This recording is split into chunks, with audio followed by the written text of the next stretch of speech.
Bu ma'lumotlarni barcha xotin-qizlar bilganda edi. Kamqonlik, anemiya ko'plab xotin-qizlarga ta'sir qiladi. Hatto go'sht va qon ko'paytiruvchi mahsulotlar iste'mol qilgan bo'lsalar ham. Quyidagi ma'lumotlarni bilishingiz shart.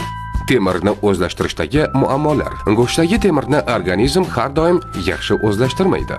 Vitamin C yetishmasligi. Temirni so'rish uchun vitamin C kerak. Kofein, kalsiy va ba'zi mahsulotlar temir so'rilishini to'sadi. Hayz va homiladorlik. Bu davrda temirga ehtiyoj oshadi. Oziq-ovqat tanlashdagi xatoliklar. Go'shtdan tashqari boshqa temirga boy mahsulotlarni ham iste'mol qilish kerak. Oddiy qoidani yodingizda saqlang. Go'shtni vitamin C boy mahsulotlar bilan iste'mol qilish kerak. Temirga boy mahsulotlarni qo'shing. Gematolog shifokor bilan maslahatlashishni unutmang. Salomatlik va strategik rivojlanish instituti ijtimoiy tarmoqlariga obuna bo'ling.